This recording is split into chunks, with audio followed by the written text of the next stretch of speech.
Hello friends, good morning না, একটু বেলাই হয়ে গেছে, 8টার মতো বাজে। আমি চলে এসেছি ছাদে। আর এটা দেখো, আমার ছাদে যে যত গাছ আছে তার মধ্যে একটাই হচ্ছে ফলের গাছ, এটা হচ্ছে মালবেরিগুলো সবুজ ছিল, এবার আস্তে আস্তে পাকতে শুরু করেছে।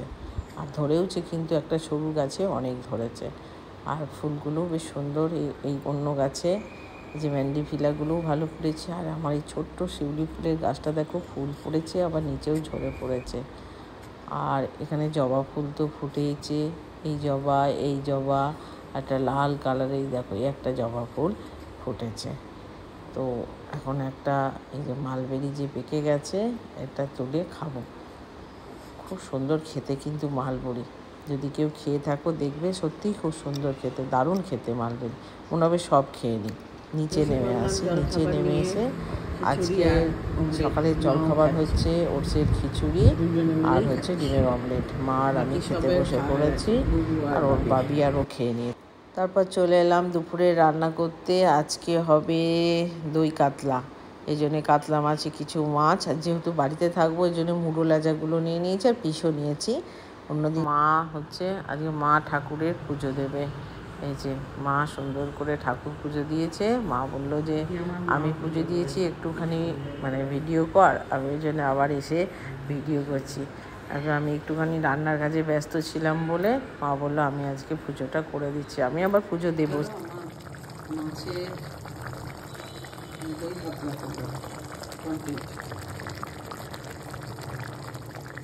আমার দ্বিতীয় রান্নাও কমপ্লিট হচ্ছে, পটল চিংড়ি। এরপর হবে শাক ভাজা। আজকে নাকি 14 শাক খেতে হয়। 14টা শাক নেই, 2টো শাক মাত্র আছে। এই 2টো শাক দিয়ে ভাজা হবে। আমি এটা করে নিই। হয়ে গেছে, আলু সেদ্ধ হয়ে গেছে, একটু হবে। গায়ে ধনে পাতাটা শেষ হয়ে গেছে, ধনে পাতা ছাড়াই হলো। দাদারা এসেছে ছাদে টুনি লাগানোর জন্য। অনেক টুনি ছিল, সেগুলো চেক করে করে দেখছে দাদারা যে কোনটা ভালো কোনটা খারাপ। টুনি লাগানো কমপ্লিট। দৌড়া এখনো লাগাচ্ছে, কি সুন্দর। ওর বাবি একটু বেরিয়েছিল, ফিরে আসতে দেরি হলো। এবার আমরা আমাদের খাবার বেড়ে নিই। আজকে তো রান্না দেখালাম কি কি রান্না হয়েছে। ভাত, এই যে পটল চিংড়ি, আর তারপরে হচ্ছে যে শাক ভাজা, তারপরে হচ্ছে উচ্ছে সেদ্ধ, মাছের দই কাতলাটা তখন করেছিলাম, ঠান্ডা একটু গরম করে নিলাম। আচ্ছা, এটা ছেলেকে খেতে দিচ্ছি আগে, তারপর আমরা নিজেরা বেড়ে নেব। আর হচ্ছে ডাল, একটু মসুরির ডাল করেছি। এই হচ্ছে আজকে রান্না বান্না। আমরা সবাই মিলে খেতে বসে পড়ি। রেডি হয়ে একটু বেরোচ্ছি ভাইফোঁটার কেনাকাটা করতে, কারণ আর সময় পাবো না। কালকে যদিও ছুটি আছে, কিন্তু ওর বাকি সময় হবে না, ওই জন্য আজকে বেরোচ্ছি। সাজানো হয়ে গেছে, কিন্তু প্রবলেম হচ্ছিল, ঠিক করে দিয়েছে। চলে এলাম আমরা ভিটুতে। আমার কিছু ভাই আছে, কাকার ছেলেরা আছে, আমার নিজের দাদারা আছে, তাদের সবার জন্যই কেনাকাটা করতে চলে এসেছি। গেঞ্জি নেবো, প্যান্ট নেবো, এসব নেবো। আর ওর বাবি যদি কিছু পছন্দ হয় তাহলে নেবে। আমি নিজের জন্য কিছু কিনবে না। এটা আমার ছোটদার জন্য জামাটা পছন্দ হয়েছে, এটা নিয়েছি। আর বড়দার জন্য প্যান্ট আর গেঞ্জি, আমার ছোটদার জন্য আরেকটা গেঞ্জি নিয়েছি। এখন চলছে, আর যদি দেখি কিছু পছন্দ হয় তখন সেটা নেব। শীতের সময় তো বেশি ফুল হাতা দেখা যাচ্ছে, হাফ হাতাগুলো পাওয়াই যাচ্ছে। দোকানে চলে এসেছি। ওই আমি একটুখানি ঠাকুরকে একটা শাল দেবো, সেই শালটা কিনতে চলে এসেছি। আর আমার ওখানে একটা সুপারভাইজার দিদি আছে, সেই দিদির জন্য একটা কাপড়, আর আমার ননদের জন্য একটা চাদর নেব। এই দোকানে স্বপন কালেকশানে চলে এসেছি। স্বপন কালেকশানে কিন্তু খুব ভালো ইউনিফর্ম পাওয়া যায়।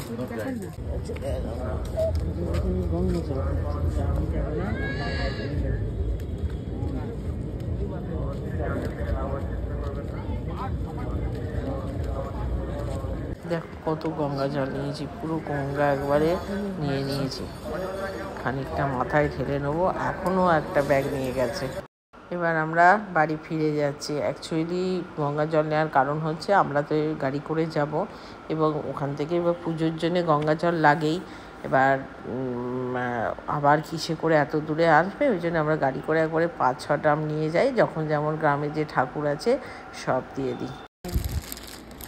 জন্মদের জন্য এই যে একটা শাল কেনা হয়েছে, আর এটা ঠাকুরের জন্য। ভালো আছে একটা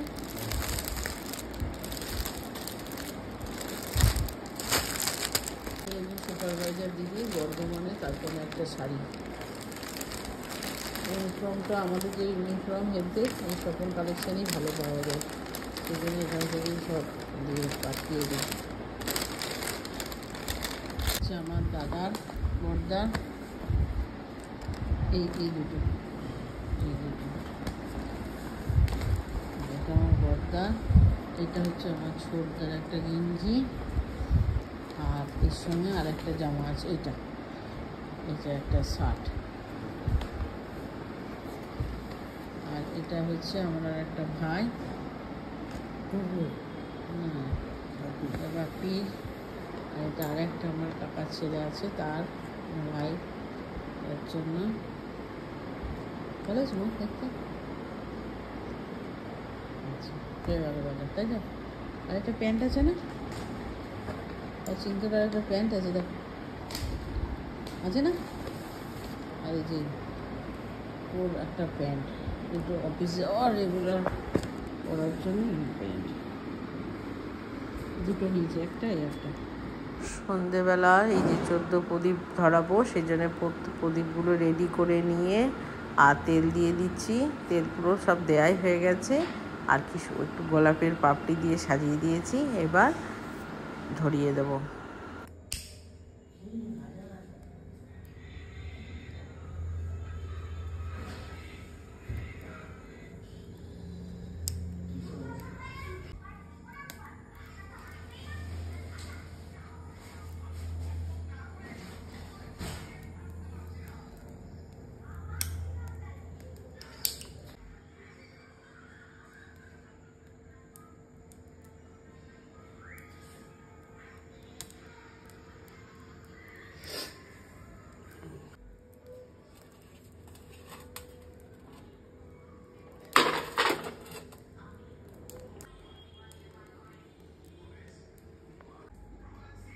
এই যে আমার 14 প্রদীপ জ্বালা হয়ে গেছে।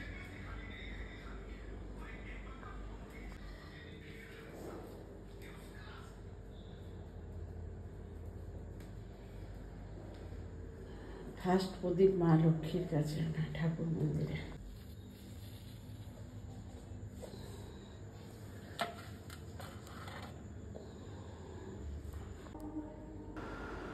এবার প্রদীপগুলো নিয়ে এবার দেবো হচ্ছে তুলসী তলায়, মানে আমাদের তুলসী গাছটা ব্যালকনিতে থাকে, সেখানে দিলাম। এই যে তুলসী গাছটা,